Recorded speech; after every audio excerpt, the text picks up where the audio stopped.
We'll start with some meditation.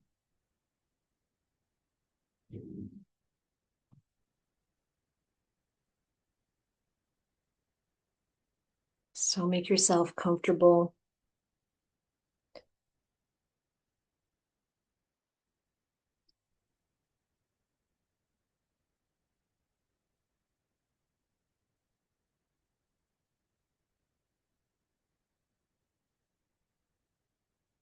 Just notice how the body feels.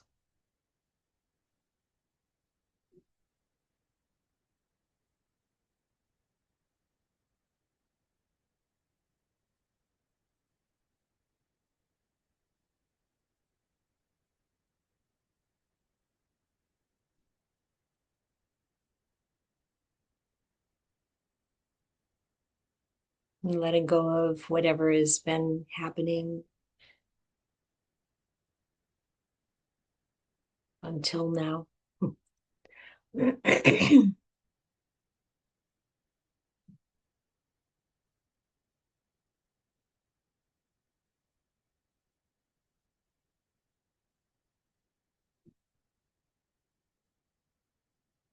Invite the body to become calm and settled.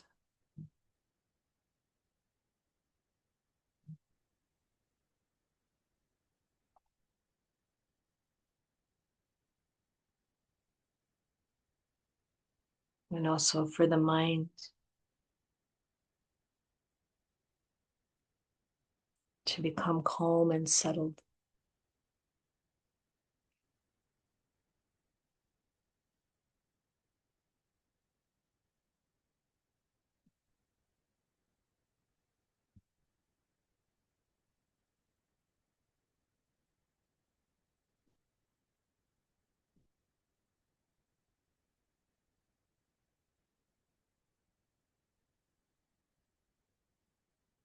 Tune into your feelings,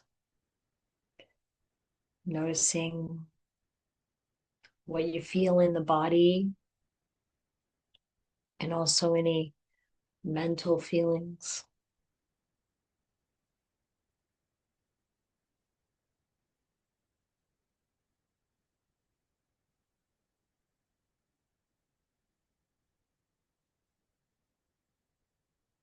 And whatever you discover there, whatever you feel is fine. It's like this.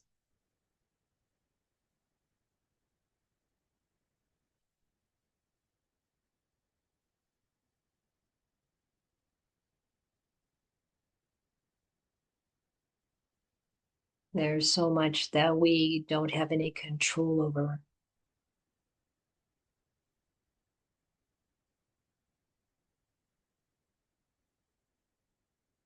But we can be present with it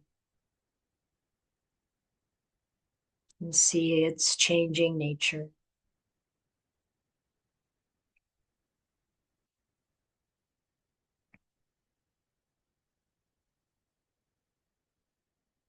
The body and our feelings, our emotions, even our mental states are constantly changing.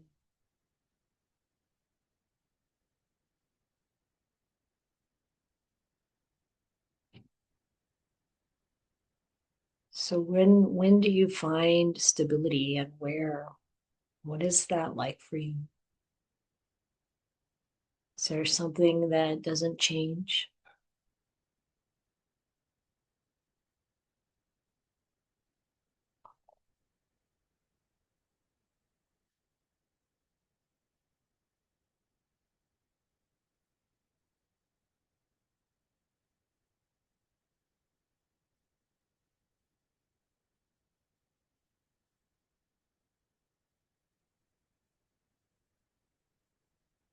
Given our conditioning as human beings, even something that doesn't change may seem like it changes because we're not in touch with it all the time.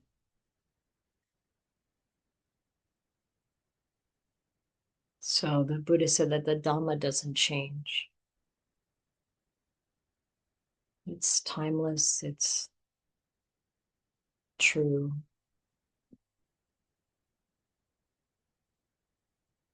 So when we think about resting in the Dhamma or taking our stand in the Dhamma, what does that mean?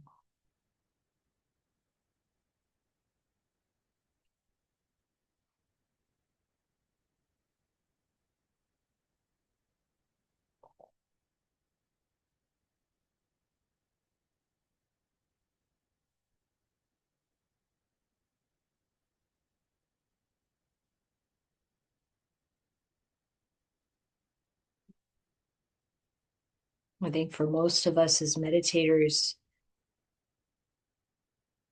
every meditation session, or I was going to say every meditation session is different. I guess we could say that, or at least that it varies.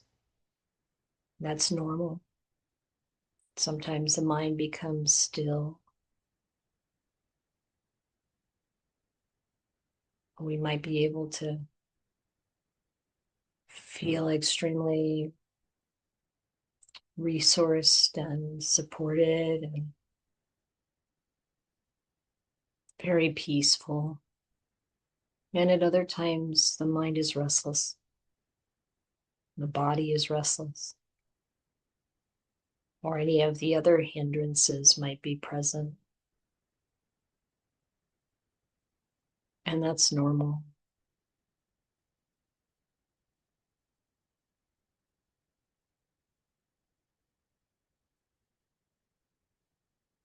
We want to notice that we can have a quality of awareness that really is reliable. So, whatever we're experiencing, observing it, being present with it. That part isn't restless, isn't excited,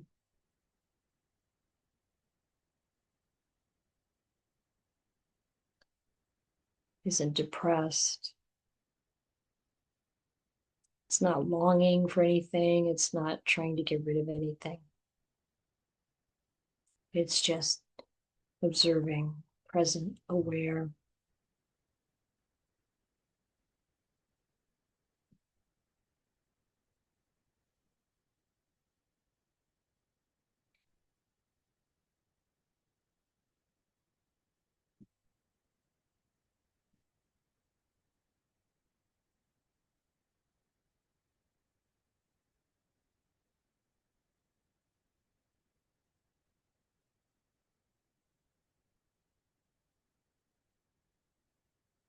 Sounds like what we see in the suttas when the Buddha says establish mindfulness, giving up longing and dejection for the world.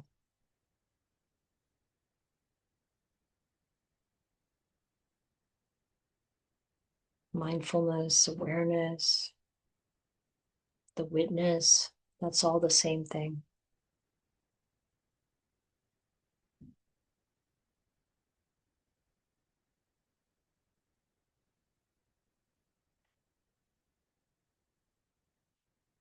It's simple and yet it's so profound and completely trustworthy. It's not something we create or something we attain.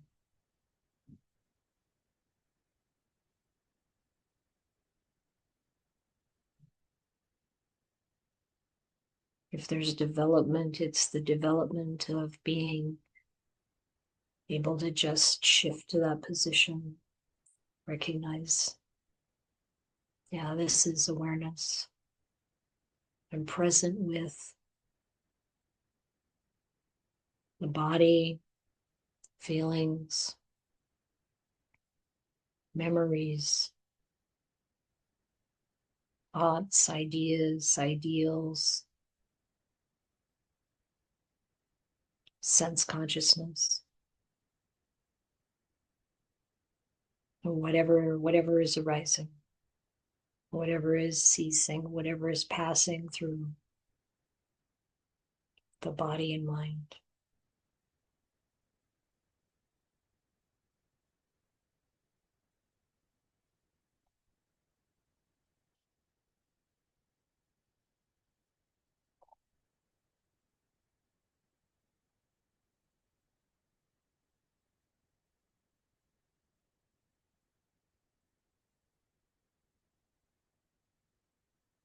And that simple shift in perspective brings a kind of relief.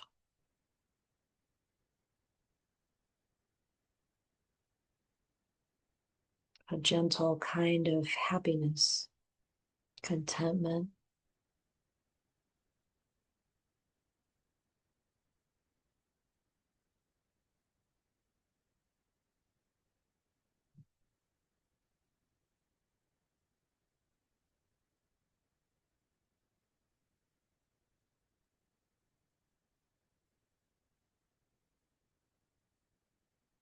The Krupa Ajahns tell us that this is our true nature.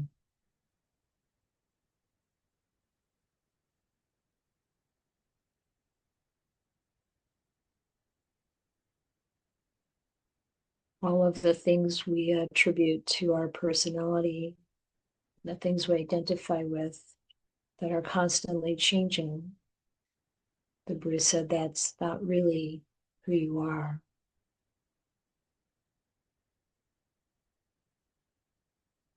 It's fascinating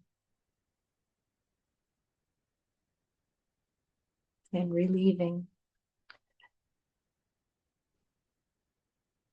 And recently I heard one of Ajahn Sumito's talks where he said that people want to write his biography, that he doesn't want to. Said, why would I want to identify with all that?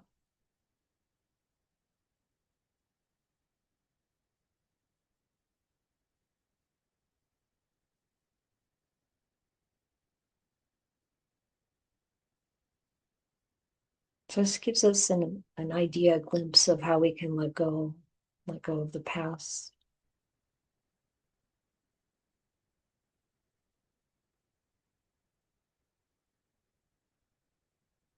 Let go of the future.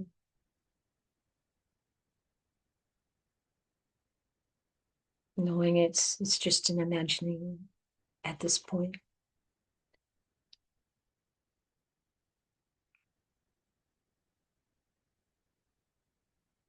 And really live the present.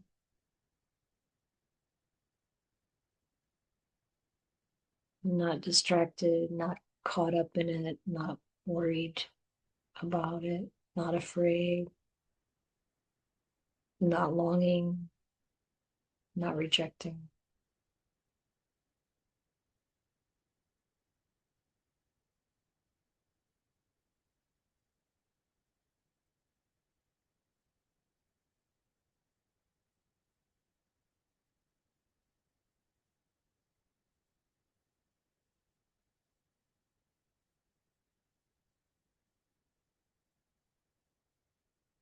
So whenever we feel dukkha,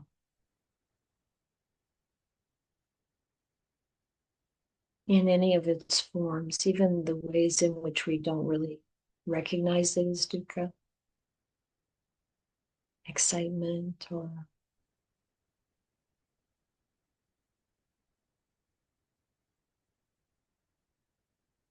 any kind of pleasant or unpleasant or neutral feelings.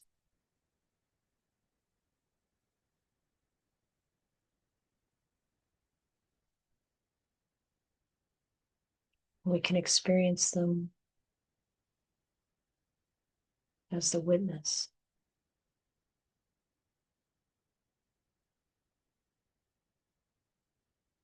Peaceful,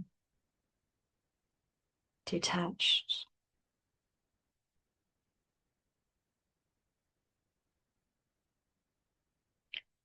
And we each have to do this for ourselves and notice how it is. It's like this. And what is the feeling in the background? For me, I find a kind of happiness, contentment. I think that's just natural to this state, this truth, this reality.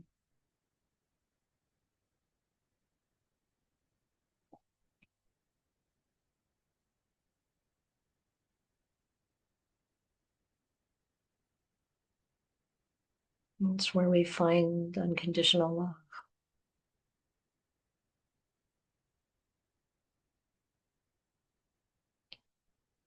It's unconditional because it's the same for everyone, everything, every living being, but it's also unchanging itself. Part of that same witnessing, observing experience of awareness.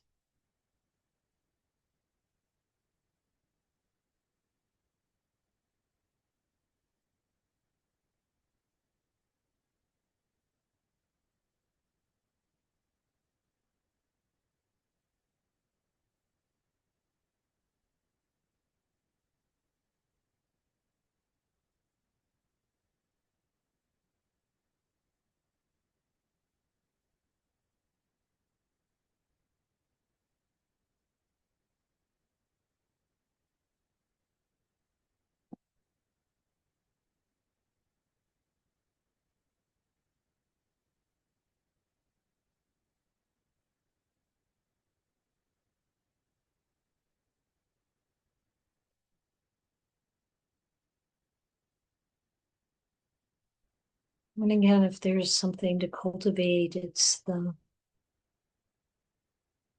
getting used to it, not feeling compelled to move on, do something. Because we're really not used to this. This is not the way our world is. Conventional reality is constantly on the move. We're supposed to accomplish things and do things, stay entertained.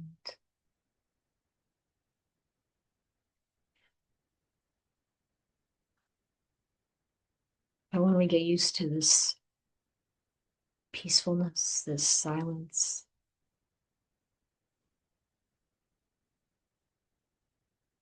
that comes with observing, witnessing, with the Dhamma,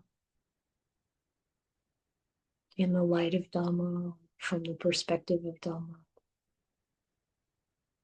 It takes some getting used to. And then we begin to delight in it, delighting in the Dhamma,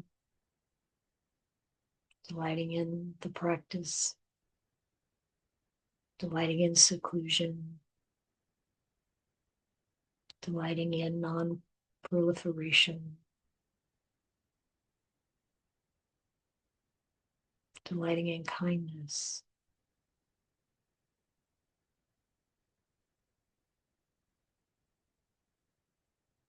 All of those things are part of this same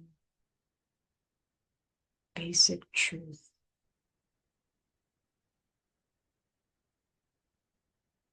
The Krupajans say it's Nibbana here and now.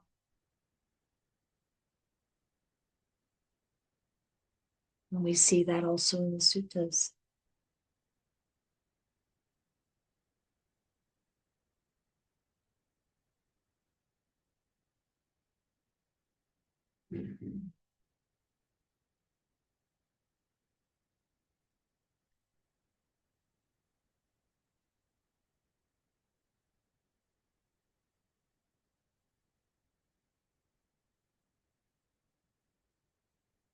Delighting in letting go, being free of attachments,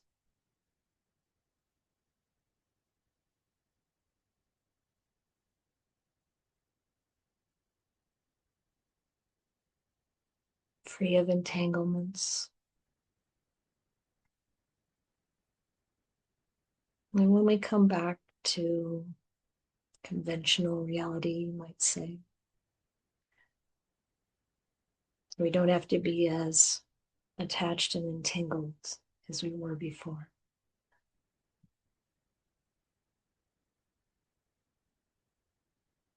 even if there are problems, because there are always problems. There are always challenges in human life. Or if there's a small space where there isn't anything to do or to solve or to take care of, that stage doesn't last very long.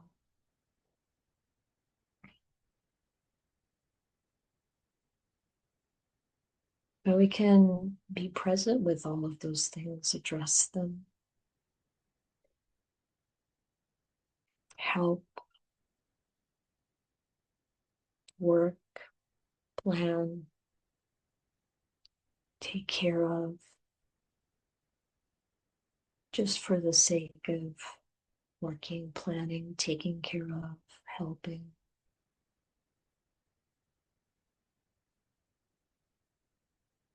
Without the ego involved, without the investment in a sense of self.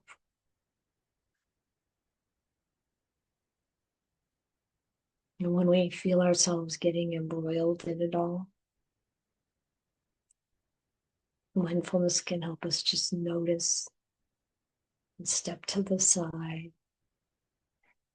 observing in the light of Dhamma.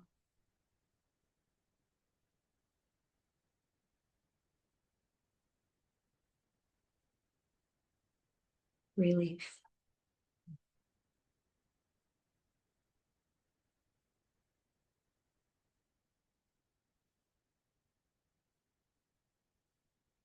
Now we'll draw the meditation to a close. And we'll talk about the end of the Buddha's life. So if you've had a look at the link on our website, then you know we're starting in the 31st section of the Mahaparinibbana Sutta. So leading up to this, the Buddha decided he was only going to live for 3 more months, and he gave everybody that time to get used to the idea that he was going to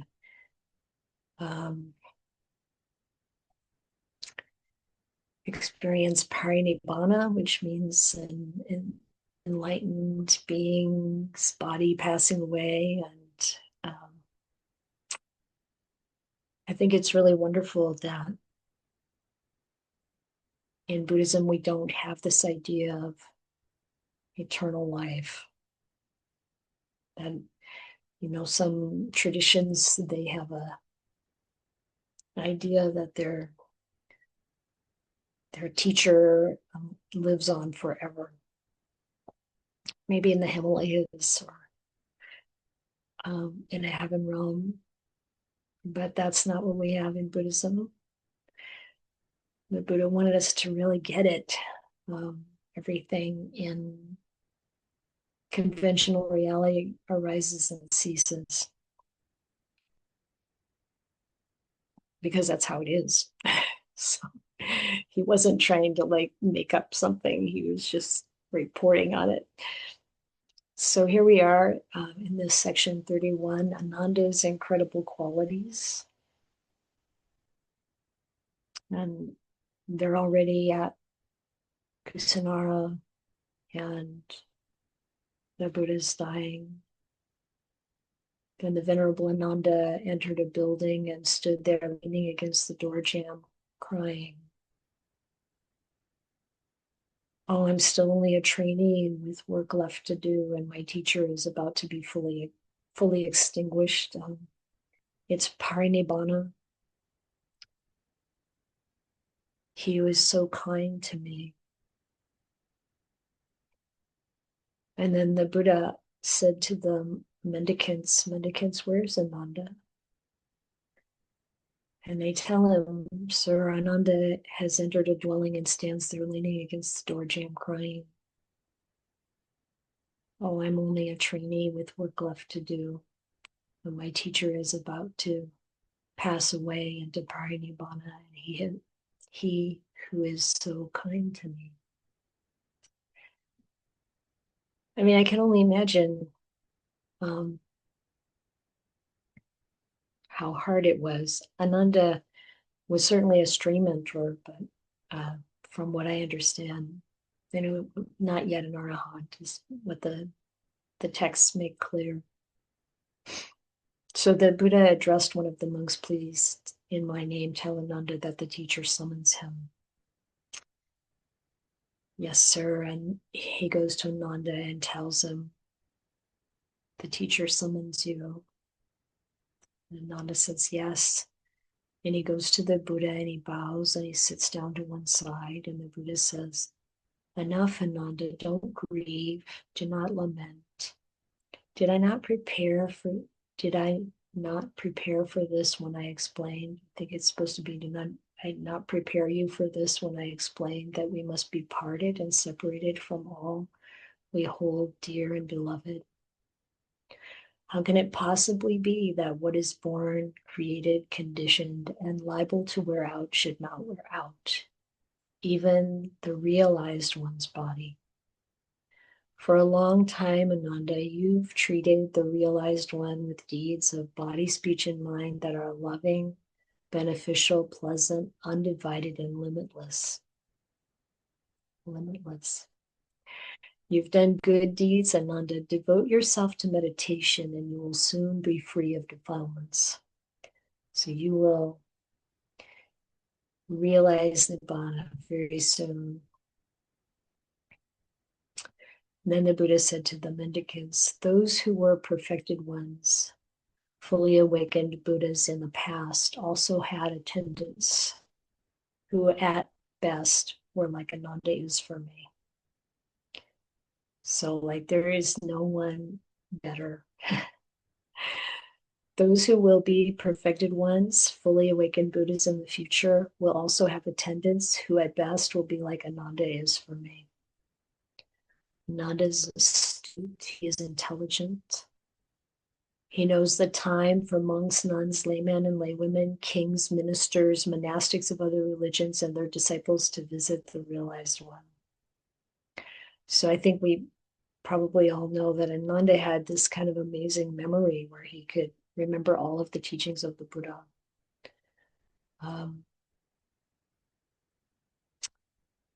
There are these four incredible, amazing things about Ananda. What for? If an assembly of monks goes to see Ananda, they're uplifted by seeing him and uplifted by hearing him speak. And when he falls silent, they've never had enough. If an assembly of nuns or laymen or laywomen go to see Ananda, they're uplifted by seeing him and uplifted by hearing him speak. And when he falls silent, they've never had enough.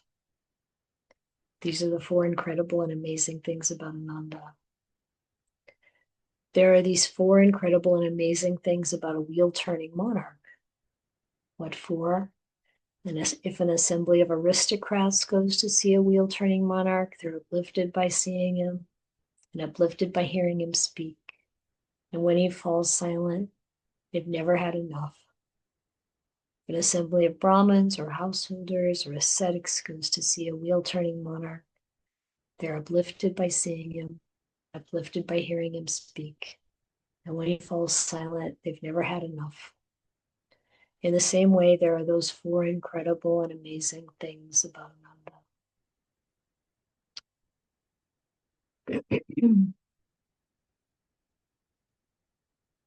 So what do we learn from this passage? Any thoughts?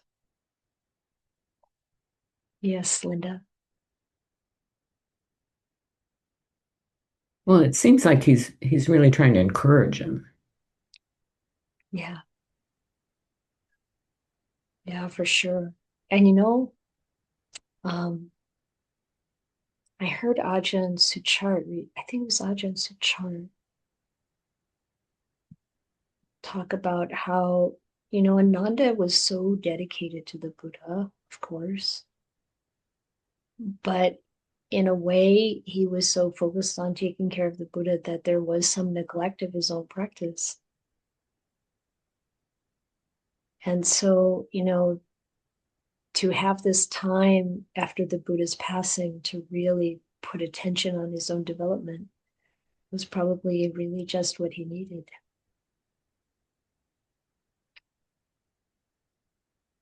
And I feel like, I don't know for sure, but to kind of see Ajahn Sumedho, how much he did for development of the Ajahn Chah lineage in the West, and establishing Chithurst Monastery and Amravati Monastery, and being the sort of guide for all these other branch monasteries in Europe and America. And then when he retired as abbot and he went back to Thailand, he emerged. It was quite a while, but it feels like a whole different level of attainment, you might say. And you just kind of think, well, yeah, maybe there's something really important in being able, because it's kind of obvious, being able to really have that focus and time. But also, that encouragement is so important. And also, I feel like the whole feeling of this scene of what we would want to say to the people we are leaving behind, how to encourage them to not worry or be grieving, I mean, not that there's anything wrong with grieving, but, to, yeah, support, encourage. Yes, Ling.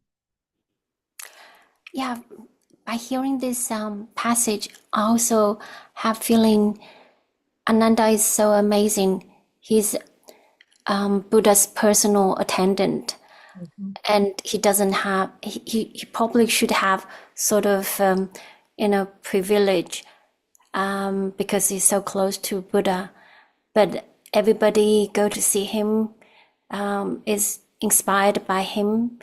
No matter it's monastic, noble kings, and the normal people. So that's I have feeling he's really loved by everyone. Yeah. We also had we see attributed to him the kindness and compassion for people.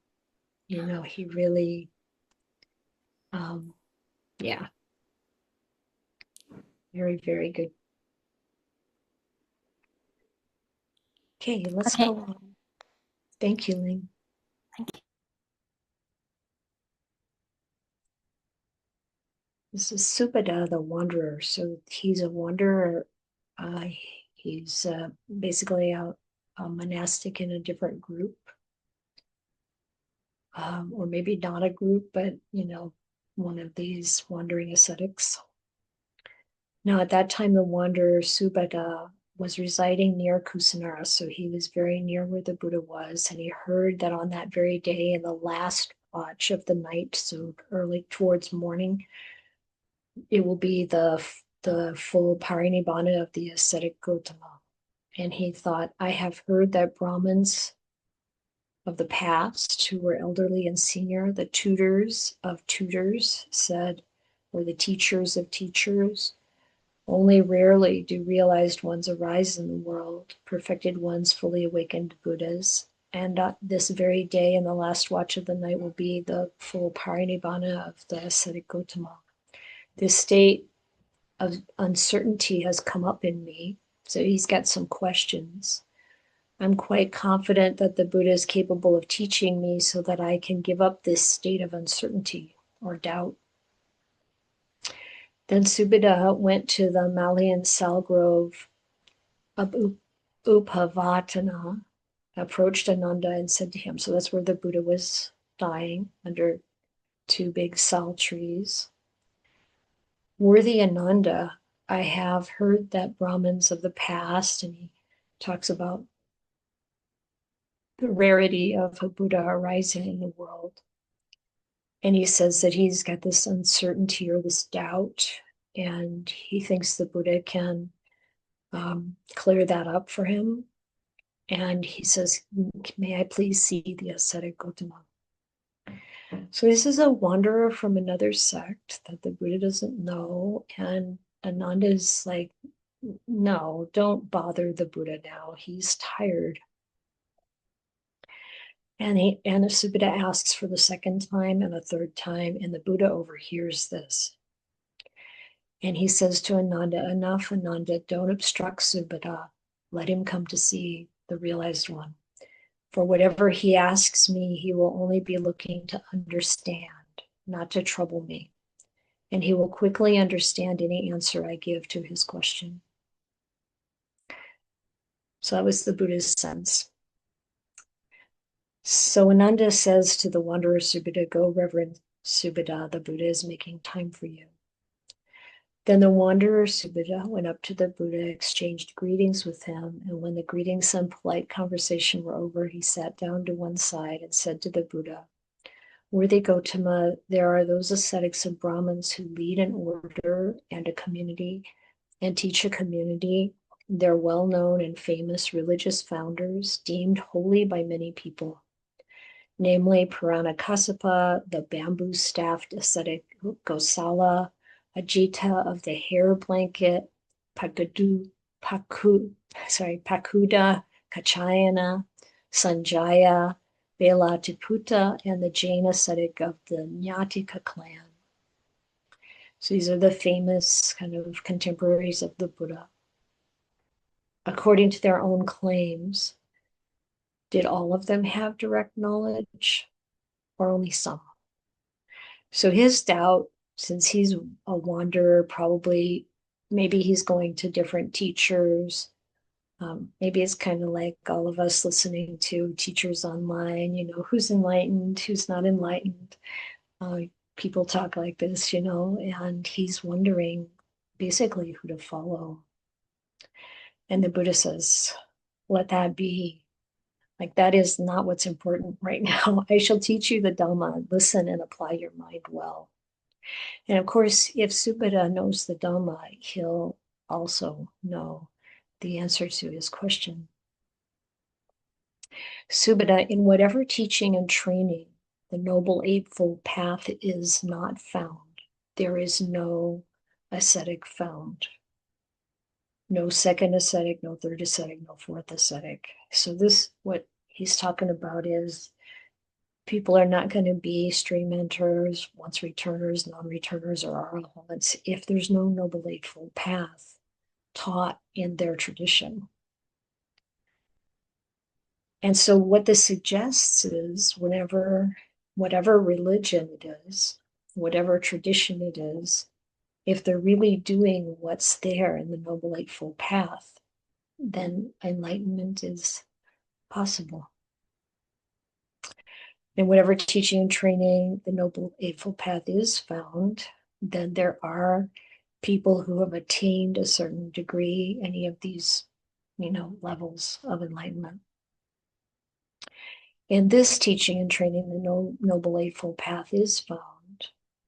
So when he says only here, it's like only in such a case is there these four ascetics. And other sects that do not have the Noble Eightfold Path are empty of ascetics. Like the really holy ones. Were these mendicants, like he's kind of like, these people here, were these mendicants here to practice well, the world would not be empty of perfected ones. So they will realize the Dhamma. I was 29 years of age, Subhita, when I went forth to discover what is skillful. It's been over 50 years since I went forth. Teacher of references for systematic teaching. He's the teacher. Outside of here, there's no ascetic.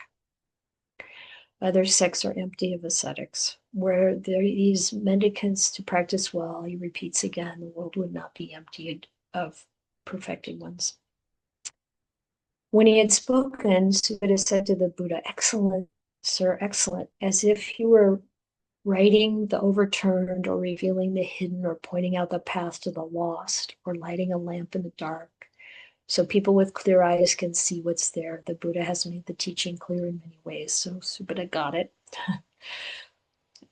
I go for refuge to the Buddha, to the teaching, to the Dhamma, and to the mendicant Sangha. Sir, may I receive the going forth, the ordination in the Buddha's presence. And then the Buddha says, well, Subuddha, for someone formerly ordained in another sect wishes to, when they wish to take the going forth and ordination in this teaching and training, they must spend 4 months on probation. When 4 months have passed, if the mendicants are satisfied, they'll give the going forth, the ordination into the monastic life. However, I have recognized individual differences in this matter. So this is what the Buddha always says to someone who's coming from another group. And then usually we also see the person say this, well, if there's 4 months probation required, that's no problem. I'll spend 4 years on probation. And then if the monks are satisfied with me, let them give me the ordination. And then because he's like completely open and willing, the Buddha says, okay, Ananda, you give him the going forth. So Ananda says, yes, sir. And then Subuddha said to Ananda, you are so fortunate, Reverend Ananda, so very fortunate to be anointed here in the teacher's presence as his pupil. So lucky to be the Buddha's disciple. And the wanderer Subuddha received the going forth, the ordination in the Buddha's presence. I'm guessing the ordination procedure was still pretty simple at that point in time.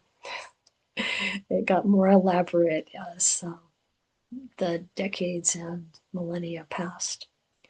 Not long after his ordination, Venerable Subuddha, living alone, withdrawn, diligent, keen, and resolute, soon realized the supreme end of the spiritual path in this very life. He lived having achieved with his own insight the goal for which people rightly go forth from the lay life to homelessness. He understood rebirth is ended.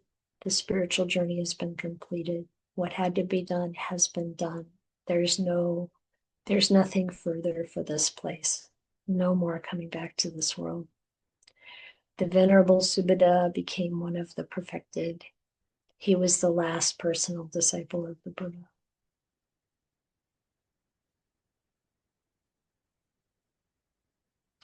And it's, really inspiring to see the Buddha doing that so close to death. So kind, compassionate. And then the Buddha addressed Venerable Ananda. Ananda, some of you might think the teacher's dispensation has passed, and now we have no teacher. But you shouldn't think like this. The teaching and the training, so the Dhamma and the Vinaya that I have taught and pointed out for you shall be your teacher after my passing. After my passing, mendicants should not address each other as reverent as they do today.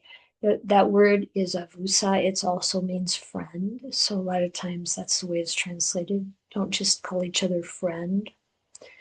A more senior mendicant should address a more junior mendicant by name or clan or by saying friend. A more junior mendicant should address more senior mendicants using sir or venerable. So the Buddha is starting to set up the hierarchical relationships here to help maintain respect among the monastics for their elders. Because you can imagine what a different experience it would be to be in the Sangha without that power of the Buddha, that natural authority of the Buddha as the head of everything. So now, be extra respectful to those who have more experience than you. if it wishes, after my passing, the Sangha may abolish the lesser and minor training rules. So the footnote will say, I'm not going to open it, but the footnote will say that, we've been told that when the monastics got together to solidify the Dhamma and the Vinaya, they couldn't decide what the lesser rules were. And my own reflection on this, I think 500 arahants probably wouldn't have difficulty knowing what the lesser rules were. It sounds a little contrived, but I do think that it was not a good time to start softening or loosening the structure of the training, because there's probably already a lot of doubt or chaos or uncertainty, or just that must have been a feeling for many of them, like this big hole that was left. It's not a good time to start taking away training rules. That's my theory. After my passing, and so they never did. They're all still there, apparently. That's the idea anyway. After my passing, give the divine punishment to the mendicant Chana.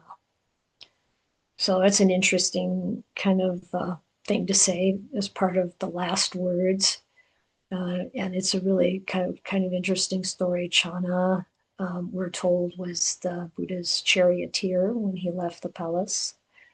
And because of knowing the Buddha from before, basically all his life, Chana had a kind of arrogance about him and wasn't really able to take in the teaching. And so this prime punishment or divine punishment, sometimes it's translated as prime punishment. And this is so unusual that Ananda asks, well, what is the prime punishment? He said, Chana may say whatever he likes, but the mendicant should not correct, advise, or instruct him. So it's like being set outside the herd. No, they're not going to help them. And we have suttas that talk about how Chana recognized that and started to ask for guidance and actually broke through. But he really needed the prime punishment in order to kind of wake up. And then the Buddha said to the mendicants, perhaps even a single mendicant has doubt or uncertainty regarding the Buddha, the Dhamma, the Sangha, the path, or the practice. So ask. Mendicants don't regret it later, thinking we were in the teacher's presence and we weren't able to ask the Buddha a question. When this was said, the mendicants were silent. It's a big crowd of mendicants. Nobody asked a question. Then for the second time and the third time, the Buddha addressed the mendicants. Perhaps even a single mendicant has doubt or uncertainty regarding the Buddha, the Dhamma, the Sangha, the path, or the practice. So ask. Mendicants don't regret it later, thinking we were in the teacher's presence and we weren't able to ask the Buddha a question. This is your last chance, last call. And for a third time, the mendicants kept silent. And then the Buddha said to the mendicants, perhaps you don't ask out of respect for the teacher. So let a friend tell a friend. So tell your friend your question and they can ask the question. But they were all still silent. And then Ananda says to the Buddha, it's incredible, sir. It's amazing. I'm quite confident that there is not even a single mendicant in the Sangha who has doubt or uncertainty regarding the Buddha, the Dhamma, the Sangha, the path, or the practice. And then the Buddha says to him, Ananda, you speak out of faith. He's feeling this, but the realized one knows that there is not even a single mendicant in this Sangha who has doubt or uncertainty regarding the Buddha, the teaching, the Sangha, the path, or the practice. Even the last of these 500 mendicants is a stray mentor, not liable to be reborn in the underworld, destined for awakening. So you might say, well, why did he ask them to ask? Why did he well, I'm thinking this is something that's good for all of us to know, that the Buddha, right down to the last, asked, invited any question. Yeah, I don't know. You can tell me what you think in a minute. Oh, we're getting close. Then the Buddha said to the mendicants, "Come now, mendicants, I say to you all, conditions fall apart. Persist with diligence." These were the realized ones. And then the Buddha entered the first jhana, and emerging from that, he entered the second. Emerging from that, he successively entered into and emerged from the third and the fourth, the dimension of infinite space, the dimension of infinite consciousness, the dimension of nothingness, and the dimension of neither perception nor non-perception. And then he entered the cessation of perception and feeling. So all the way up through the jhanas and the immaterial states. And then Venerable Ananda asked Venerable Anuruddha, Honorable Anuruddha, has the Buddha become fully quenched? In other words, is he died? Has he died? Anuruddha had incredible psychic powers, and he could tell what the state the Buddha was in. And also from the account in Stillness Flowing, Ajahn Liam knew what level of consciousness Ajahn Chah was in. Similar kind of scene where people said, has he passed away? And or I don't know if it's exactly that, but I know at one point Ajahn Liam said, no, Ajahn Chah knows exactly what's going on, even though he was completely unable to communicate. And then Anuruddha says, no, he's entered the cessation of perception and feeling. And then the Buddha emerged from the cessation of perception and feeling, entered the dimension of neither perception nor non-perception. Emerging from that, he successively entered into and emerged from the dimension of nothingness, the dimension of infinite consciousness, the dimension of infinite space. The fourth jhana, third jhana, second jhana, first jhana. So going back down all the levels. Emerging from that, he successively entered into and emerged from the second. So he goes back up the second jhana, third jhana, fourth jhana. Emerging from the fourth jhana, he immediately became fully extinguished. He passed away. When the Buddha was fully quenched, along with the full extinguishment, there was a great earthquake, awe-inspiring and hair-raising, and thunder cracked the sky. When the Buddha was fully quenched, the divinities, Sahampati, so Brahma Sahampati is the one who came to the Buddha when he became enlightened and begged him to teach. And then he is here again saying, all creatures in this world must lay down this bag of bones. For even a teacher such as this, unrivaled in the world, the realized one, attained to power, the Buddha is fully quenched. And when the Buddha was fully quenched, Saka, the Lord of God, spoke this verse. O conditions are impermanent. Their nature is to rise and fall. Having arisen, they cease. Their settling is blissful.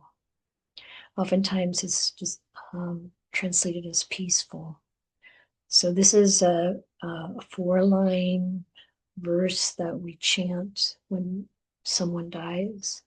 Anichavata sankhara padavaya damino upajitva niruchanti te pasamosako. It's like my favorite. It's just that everything that arises, everything is impermanent. All sankharas are impermanent. Everything that arises ceases, and when they cease, there's peace. And when the Buddha was fully quenched, the Venerable Anuruddha spoke this verse. There was no more breathing for the unaffected one of steady heart. Imperturbable, committed to peace, the sage has done his time. He put up with painful feelings without flinching. The liberation of his heart was like the extinguishing of a lamp. And when the Buddha was fully quenched, the Venerable Ananda spoke this verse. Then there was terror. Then they had goosebumps. When the Buddha, endowed with all fine qualities, became fully quenched. It had to be pretty shocking, with the earthquaking and the thunder and all of that. When the Buddha are dramatic, when the Buddha was fully quenched, some of the mendicants there who were not freed of desire, with arms raised, falling down like their feet were chopped off, rolling back and forth, lamented, "Too soon the Blessed One has become fully quenched. Too soon the Holy One has become fully quenched. Too soon the eye of the world has vanished." But the mendicants who were free of desire endured, mindful and aware, thinking conditions are impermanent, sankharas are impermanent. How could it possibly be otherwise? This is what we're all practicing. When we practice awareness, being present with what is, seeing in the light of Dhamma, this is a beautiful example of it. Then Anuruddha addressed the mendicants. He says, "Enough, do not grieve or lament. Did the Buddha not prepare us for this when he explained that we must be parted and separated from all we hold dear and beloved? How could it possibly be so that what is born, created, conditioned, and liable to wear out should not wear out?" The deities are complaining. But sir, what kind of deities are you thinking of? There are Ananda deities, both in space and on the earth, who are aware of the earth, with hair disheveled and arms raised. They're falling down like their feet were chopped off, rolling back and forth, lamenting.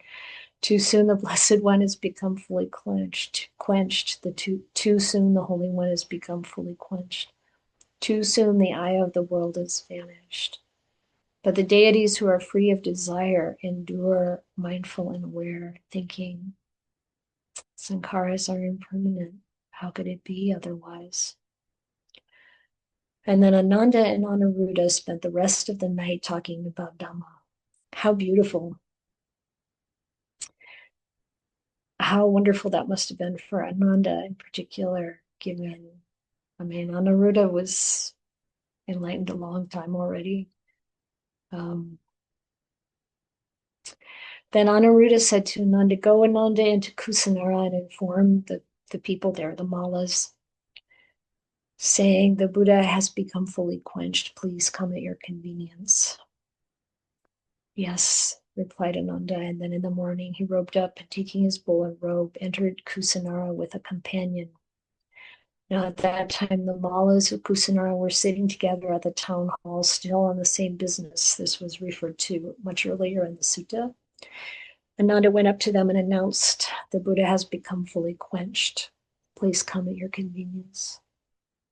And when they heard what Ananda had to say, the Mallas, their sons, daughters-in-law, and wives became distraught, saddened, and grief-stricken, and some with their hair disheveled and arms raised, falling down like their feet were chopped off, rolling back and forth and lamenting. Too soon the Blessed One has become fully quenched. Too soon the Holy One has become fully quenched. Too soon the eye of the world has vanished. Any thoughts? Yes, Serena.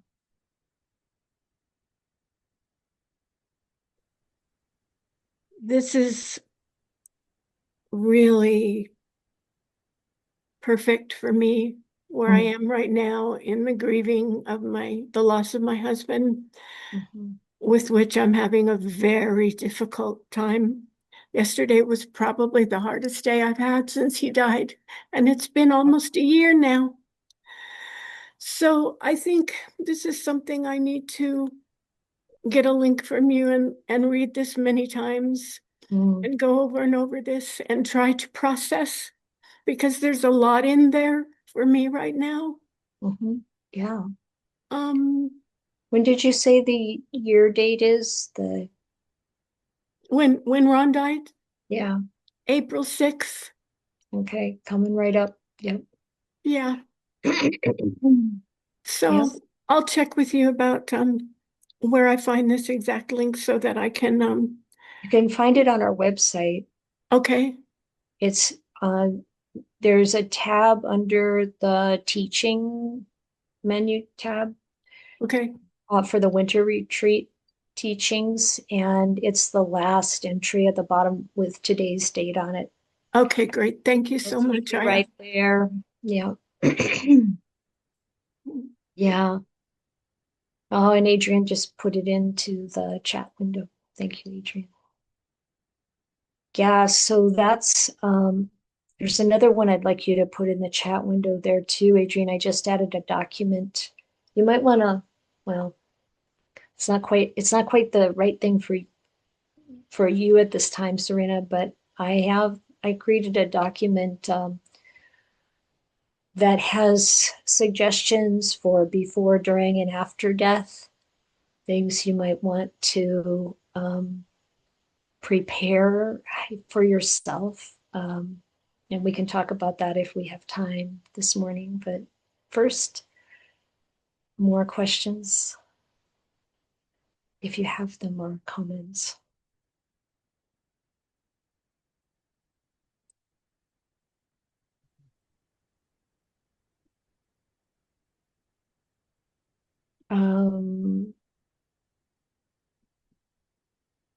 Are you asking Adrian, or oh, okay, you got it. Did you want to say something, Drew? I did. Yeah, thank you. Serena, a couple weeks ago, I heard you for the first time speak about your husband. And I've thought about you and some of the things, really, maybe not the things, but the grief and the sense of wanting to find a peace with it.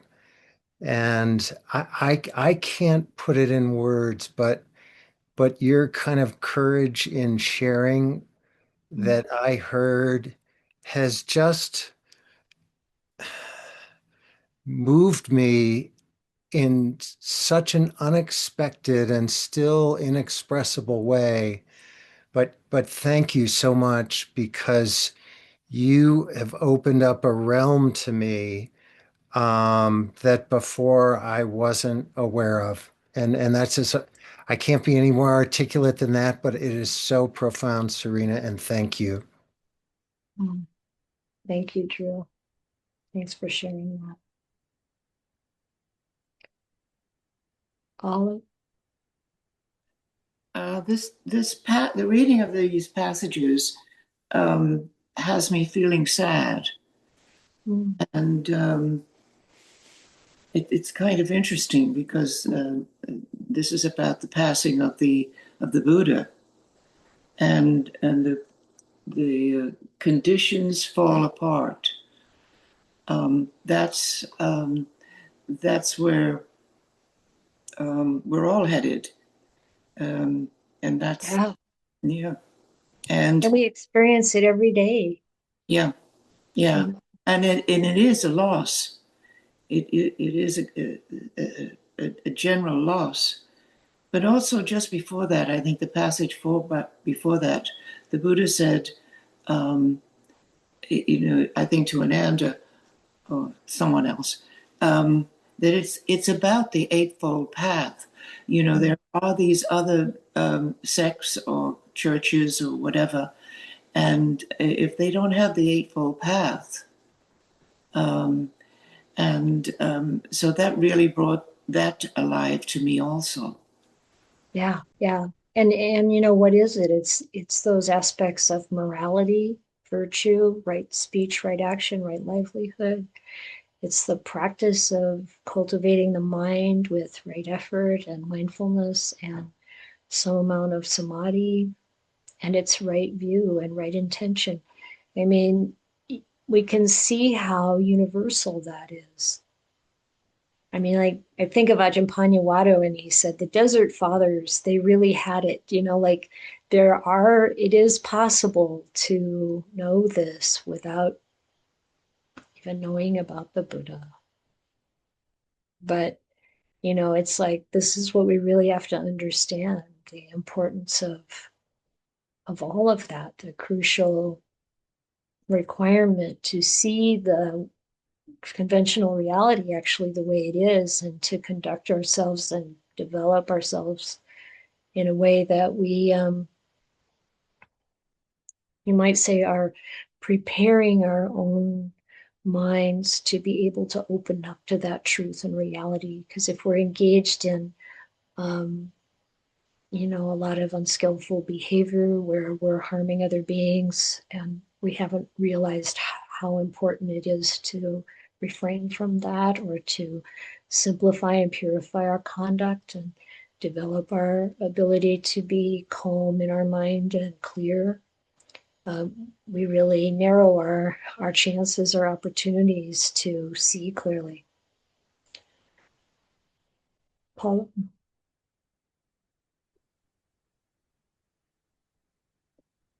This is going to take a little bit of courage, but I have to ask it because it'll eat away at me if I don't.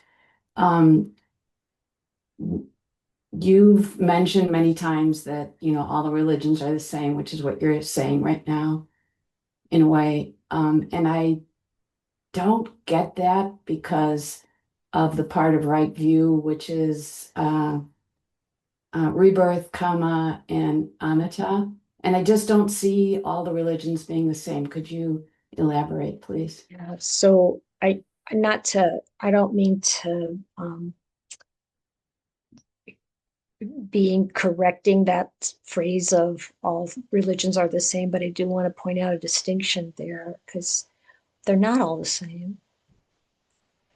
My training as a minister was in an interfaith environment where they talked about the golden thread that runs through all religions, and that all religions meet in two places. They meet in virtue, morality, and they meet in the mystical experience. So when people really, really take their religion to the max, they're going to realize, and maybe they won't. No, I think when we talk about karma and rebirth are part of conventional reality. Conventional reality is all about karma. Why is it that an arahant doesn't make karma anymore? It's because they see ultimate reality. What you step outside of karma, you step outside of time. You're not any longer embroiled in this constant changing, cycling illusion.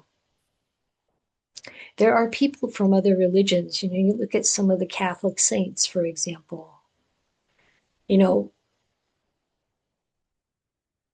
whatever their concept of God is, or heaven, it can be the same kind of thing. It's not like we have to really inspect that too much.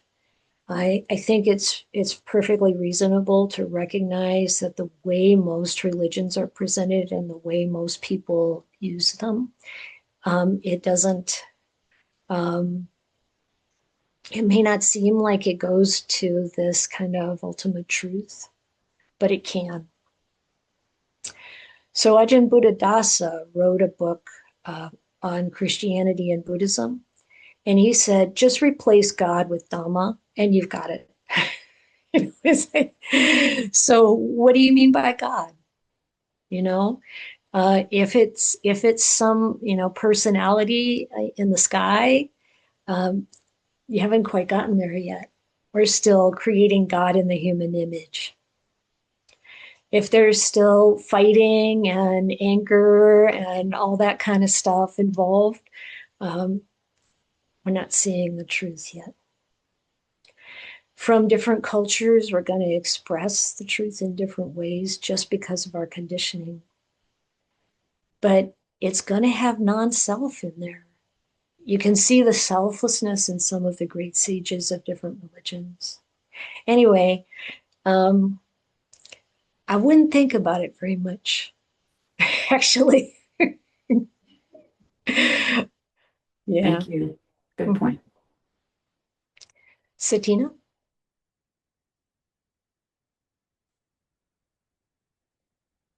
Hey everybody. Hi, Satina. I wanted to reflect on that last sutta. For me, there was this great energy that moved through this. I think it's so just to hear about that transition of into full nibbana and the arising of this great energy. Just feel so much gratitude and happiness to hear about that. But also, depth and sorrow and the whole balance of that. And I really appreciated the last part, the Anita chant. I also enjoy doing that, but it's good to learn that in the context of the death chanting as well. To really, I think, what you said before, sort of the sweetness of death, that can be a part of it, the blissful part, the release. Yeah, thank you, Satina. Yeah, it's interesting, the whole range of emotion and perception we can have around death and dying. Like, Olive was saying, there's sadness comes up and a sense of loss, or the peacefulness, or the awe of the whole process, and how the true nature can be felt.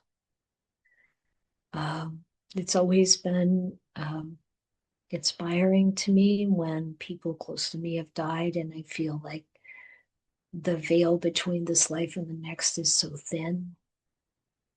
And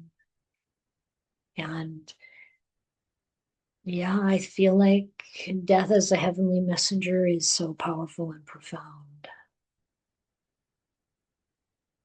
And it's really sort of amazing and wonderful that we have access to these teachings and to enlightened teachers, and that we are capable as human beings to reflect on these things and to recognize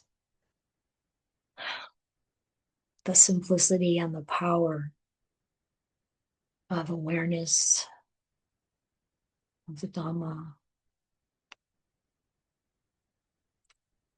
It's really quite amazing.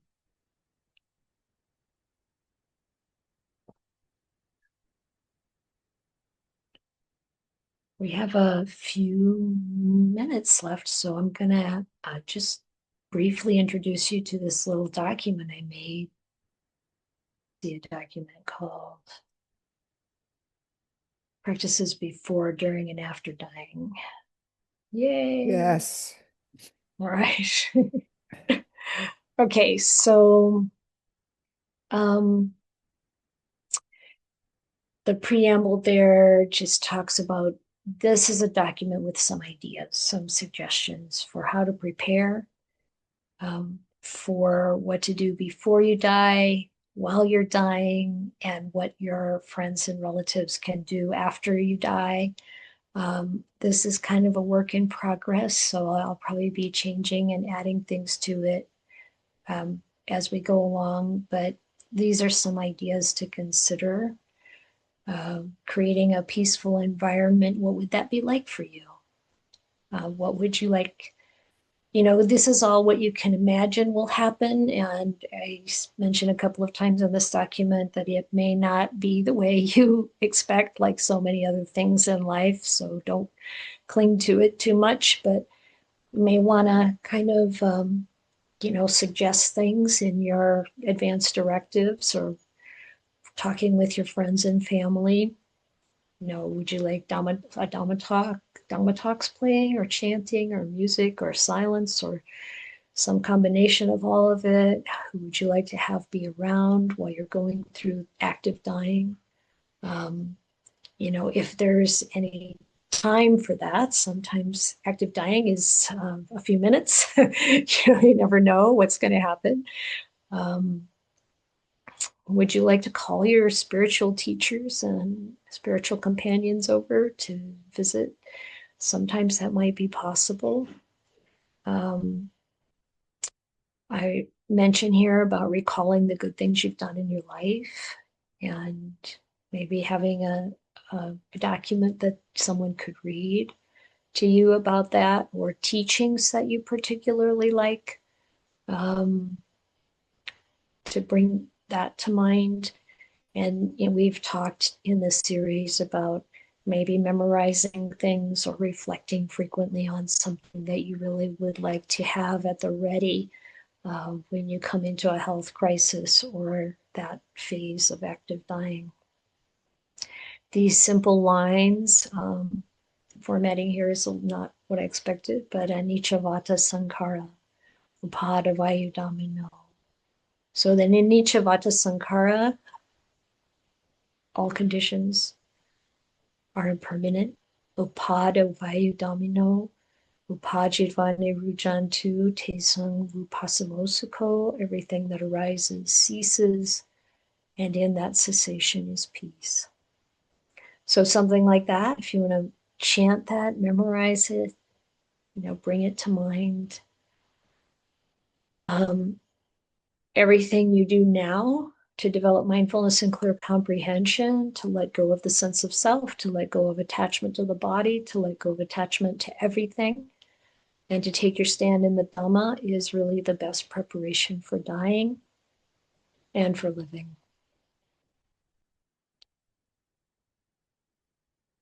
And you can set an intention to awaken as fully as possible. And if that isn't complete, to be reborn in a realm where you can practice and make progress on the path to Nibbana. And during your active dying, and here again, as with every other part of life, the process of dying will most likely not go entirely the way you expect or would like. And think of Ajahn Chah, and it's not sure, because that's really the truth. It's really not sure. And with the help of your carers, make yourself as comfortable as possible. Contact the monastic communities for you and share blessings. So some of you do this anyway when you want to share blessings with friends. The monasteries all engage in that kind of chanting and recollection. And as you wish, ask for visits from spiritual companions and teachers. As we've seen in this series, spiritual companion or friend in the Dhamma can help uplift the mind, bring up the Dhamma to us, for us, and rely on all of your practice and preparation, using mindfulness and clear comprehension as your refuge. Meeting this experience moment by moment with acceptance and with Dhamma perspective as best you can. And if you can't, for whatever reason, don't worry about it. It's really true. I mean, maybe there are things that are just overwhelming, and it's okay. See what you can do to let go. Do what you can to incline towards peacefulness and let go of trying to control things. And after, your job now is to let go of the body. After you die, when you die, let go of the body. Don't hang around. It's okay to move on. It's okay to be finished here with this phase. And follow your intention to practice, to go to a place where you can practice. And you can have previously instructed your friends and family to contact the monasteries for funeral chanting and blessings. And depending on the situation, your family might want to wash and dress the body. And they might want to or be able to, or if you ask them to, sit with the body. So dying at home, certainly you could, people could come. I've been invited sometime for staying with the body for 24 hours, chanting, that kind of thing. If people get together and do that, in case you haven't let go completely right away and you're still hanging around, that might be encouraging. And so then this kind of thing can be really beneficial for reflecting on death. That could go on for whatever period of time you might want. At some monasteries, the bodies are brought to stay. Like at Amaravati, they have what they call the Chapel of Rest. It's a beautiful room right behind the big shrine in the main temple building. And there's a glass etching of the Buddha in Parinibbana, in the lying down, passing away. And people, the whole monastic community, the people staying in the monastery, any friends or family, they can come and be with the body as long as they want. And usually the body stays for days. And I don't know if any monasteries here in the US or wherever you are do that, but it's something that might be possible. Any kind of disposal of the body, a burial, cremation, composting is fine by our tradition. Whatever memorial service you would like is fine. The traditional thing is that there would be funeral chanting and Dhamma talk and blessings. And that's what we have so far.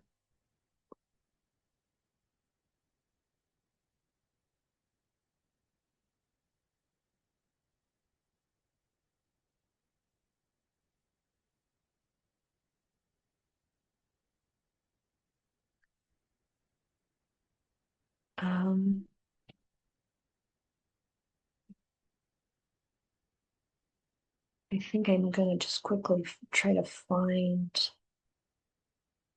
the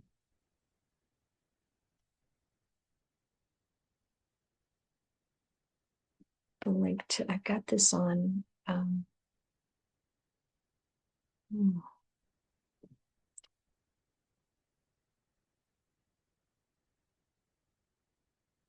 well, I'm not sure I can do it now. Oh, I know. On our webpage, there's, although that was just the download. Anyway, I think I'm going to try to post a link there also that you can go to where it can be shared from the drive. So that'll come later on the webpage. Yes, Anne?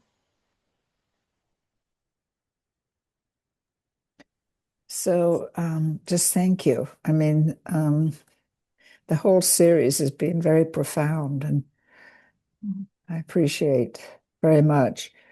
And I loved your talk today about the comparison of religion, because when one can see the space that somebody is in, whatever religion, I mean, it's not to be judging, but to see the profundity in others' experiences, I think is something to really be aware of. Yeah. And it's okay to share this document that you've just put up, right? Yes. Okay, thank you. Well, Sure. just much gratitude for the whole series, so thank you. Yeah, you're welcome. And Holly? In the same vein, because I had redone my healthcare directive, and I had put something like this in the end, but it was really just scribbles, because anyway, that document that you just went through is just perfect because it covers so much. And I feel like if when I attach it to my healthcare directive, it'll be really clear for people. Um, and I'll make any additions that are pertinent to me. But I really appreciate that's a big service. It was a kind of a imagined future anxiety when I was dead, which is irrational, or on my deathbed. More importantly, that I would not have the culture for dying around me that I wished.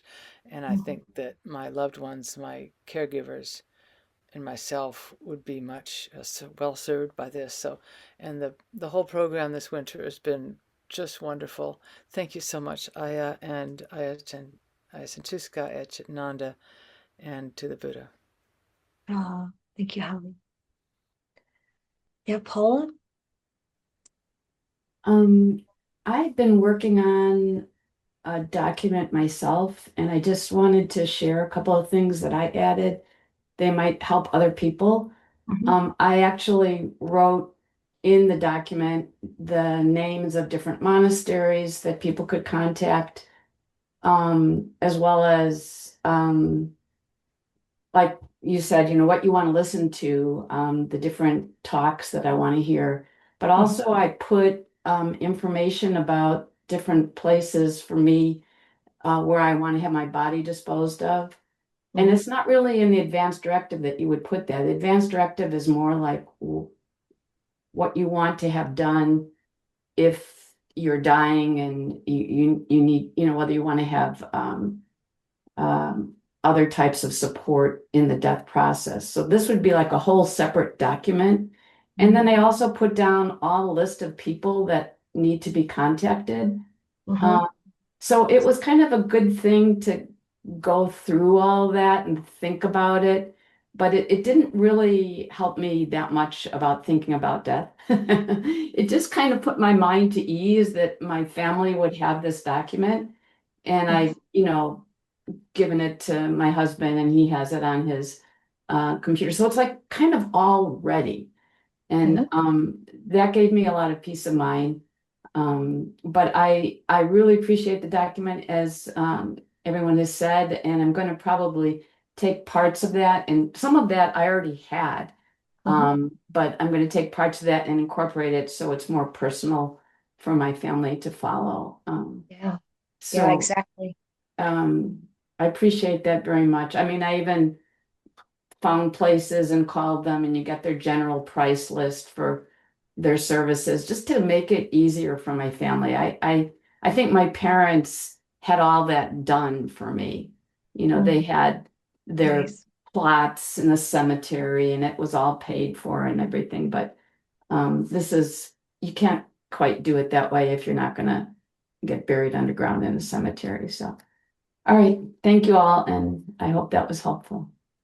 Yeah, and I want to thank you, Paula, because Paula's the one who encouraged me to make this document. She's like, what happens traditionally for Theravada and Buddhists? Like, what do you do? And there isn't a lot. Theravada is very simple with traditions and things, but I think it was a great idea, Paula. Thank you for that.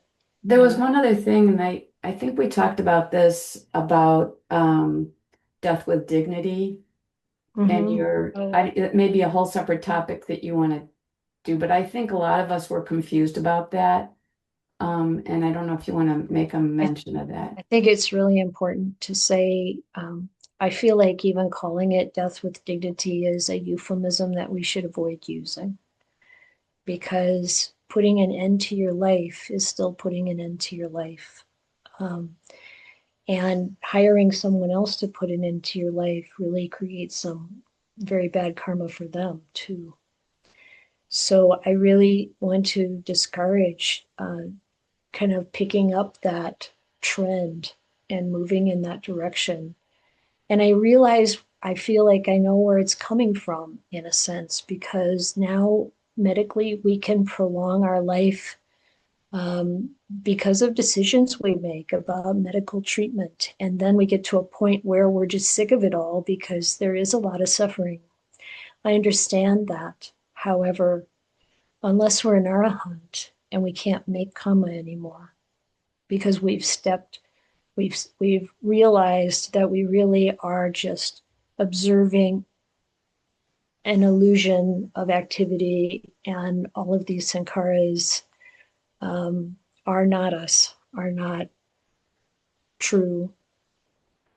Unless we're that far, then we're still making karma. And there's going to be, a next phase after death. And what do we want? How do we want to start that? Do we want to start that by having put an end to this body? There's a result from that. There's a lot of vibhava tanha there we want to get rid of. So we want to patiently work with the process of dying and let the body unwind its karma on its own and not own it, not identify with it, just patiently endure it. Like even Anuruddha talked about the Buddha patiently enduring the pain he experienced. The Buddha wasn't without pain, he had a body. Fortunately, we have a lot of intervention. I think medication that can help make us more comfortable is fine. We can get into a situation where there's too much medication, more than we actually need. We want to try to coach our carers around that. It can be hard to tell when someone's in a coma how much pain medication they need. It's not going to be a perfect process. It's messy. Sankhara is messy, but that's okay. Staying, practicing now as much as possible to be present and aware of all of the different things that pass through our body and mind. Practicing that awareness, practicing that mindfulness, this puts us in good stead for practicing while the body is dying. It's the body, it's not you. You don't have the right to kill it, really. Don't go that way. That's my message.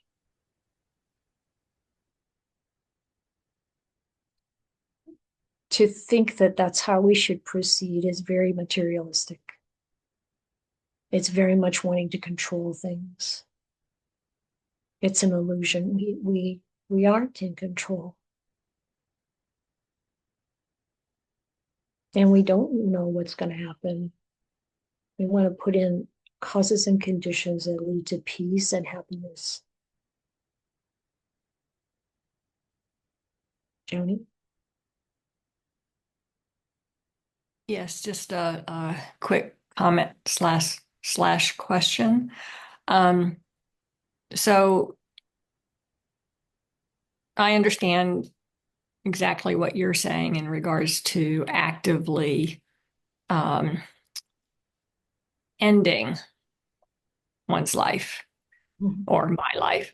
But I think it's different, or my understanding is that it's different to choose not to continue to provide support and measures to keep the body going. That's correct. Okay. You don't have to like, and you can, in your advanced directive, say that you are not wanting a feeding tube or even liquids being put in your veins. You don't have to have any of that. The body shuts down. It doesn't want to eat. It doesn't want to drink. That's part of the nature of this unfolding. And it's easy to be confused because there are so many different messages in our culture. Before understanding all of this, I wondered too, like, oh, should there be an intravenous saline or some kind of liquid? But you don't need any of that. Just let the body, let it go its own way, let it go its natural way. Yes. And that's, I mean, it is important to put in your advance directive, because otherwise there will be active measures kept to keep you alive, even if you don't want that. Mm-hmm. Yeah, do not resuscitate. You get to that point where you know that we're going down the part of our life where the body is starting to shut down, where things are really, the body's unraveling, you might say. It's a natural process. We're all going to see the end of this body. Karen? I just wanted to know that people who have the illness that I have um, are often in really extreme suffering for many years, unable to leave a room or, have light or go outside or see their families. And the problem is with the medical establishment that if you're younger, if you're not elderly, they want to force you, basically. I actually had a friend whose mother who was elderly and had advanced directives, and they did not honor them. And so sometimes the doctors make the decisions and don't honor those, and particularly if you're a young person or a younger person, Yeah. because in their minds they see that you still have the possibility of living longer, which is kind of unfortunate. Yeah, I mean, I can understand where they're coming from, because they face things like lawsuits if they don't do everything they can. So I think what's really important is to be aware of what the official documentation is in your area, whether it's a post thing. I mean, we hung it on my mom's refrigerator. We want the emergency people to be able to see it. It's in bright green or whatever. This is something you can do to know what it is in your area that is the official accepted signal that the medical people can take as really the directive, that they can be assured that if they follow it, they're not going to be in trouble. And if there's doubt, they're going to try to do everything, because otherwise they can get in trouble. So we really want to be up on it, up on what is needed. Yeah. Thank you, Karen. It is definitely a problem to pay attention to and do what we can. I think one possibility is not calling for help, and that's what a lot of people do. Yeah.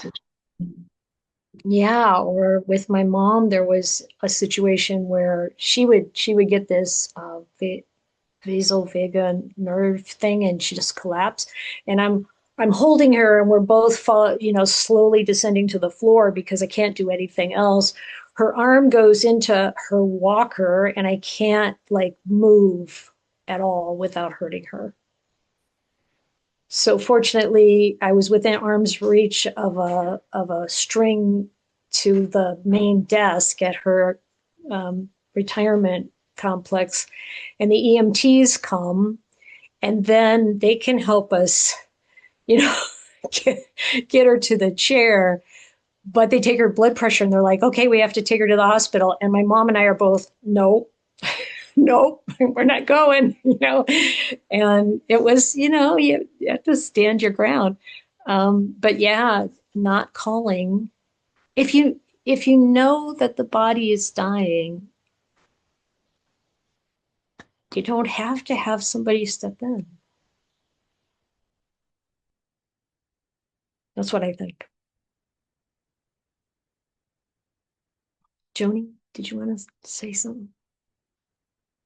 I don't know if I mean, maybe that everybody already knows this already, but there's a real difference in terms of your like do not resuscitate or your pulse directive,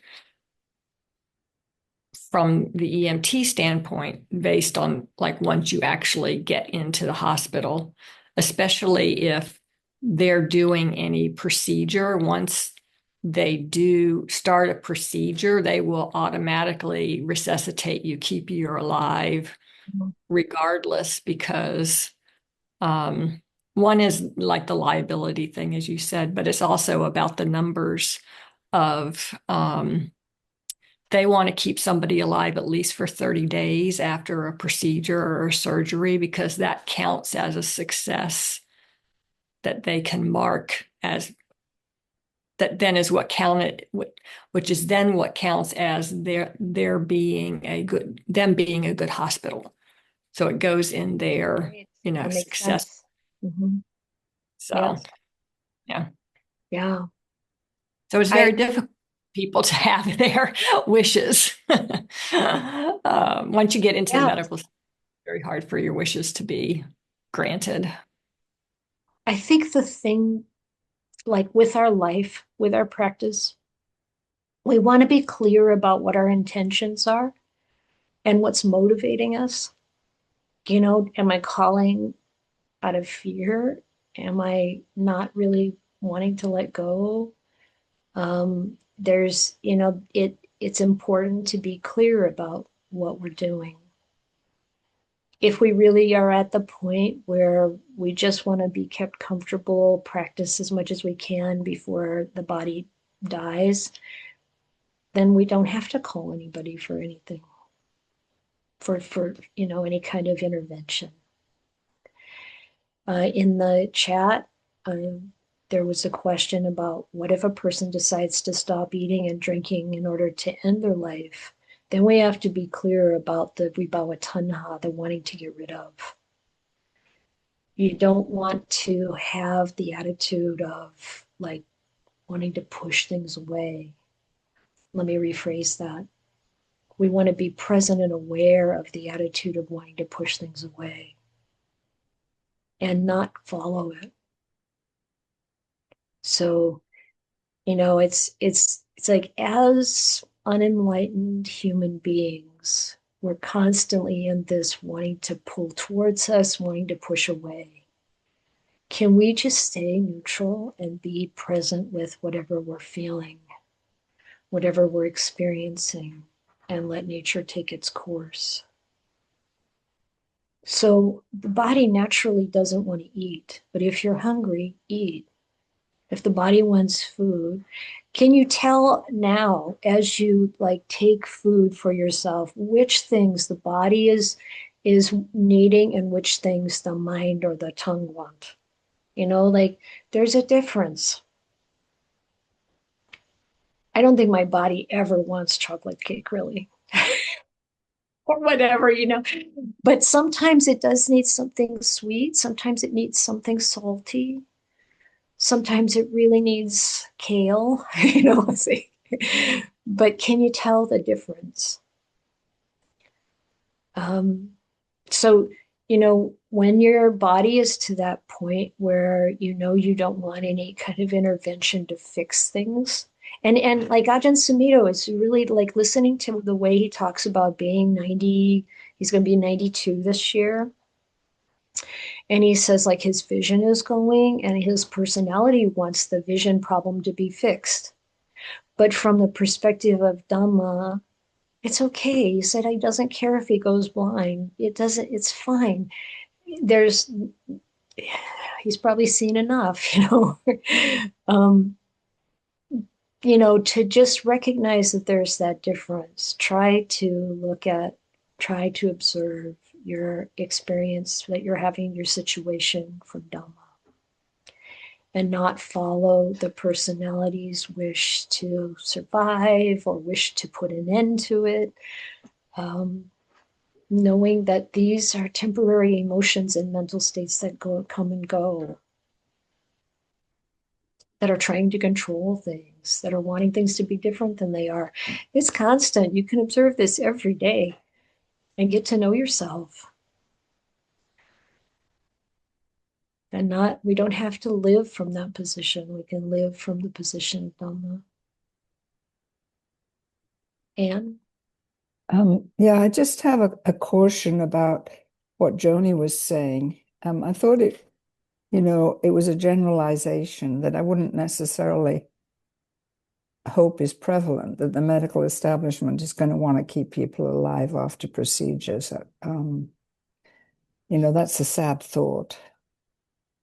Well, I personally don't know enough. I don't have enough information, but I can imagine that being something that could be part of the way things work in the hospital. And regardless of that, I think the clarity we need has to be clarity in ourselves Yes. about whether we want the body to be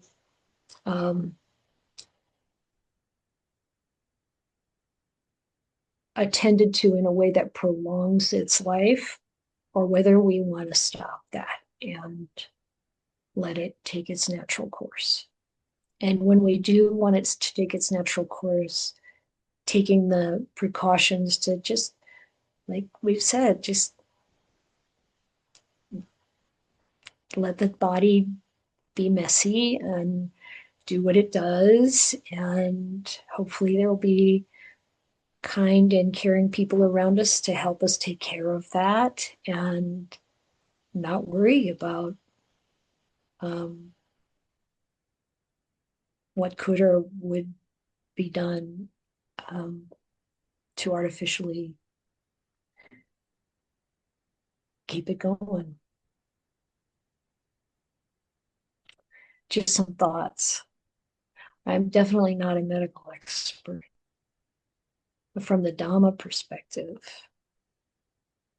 everything can be used as practice. And recognizing the way we can be present with the whole mess at any aspect of conventional reality and what we're experiencing from that position of awareness and wisdom.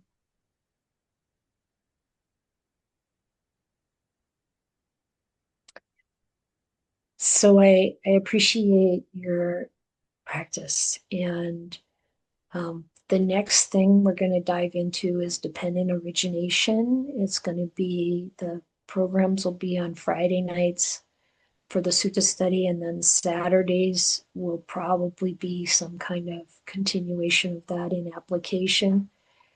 And those sutta studies will be recorded and posted. The links, there will be a folder that you'll be able to have a link to, and you can listen to those recordings. I think I'm only going to preserve the audio, but that'll be enough. Anyway, we'll see how it goes. But I'll see you, I guess, next Friday night. Our retreat ends on Friday, I think. Yeah. Okay, friends. Take good care.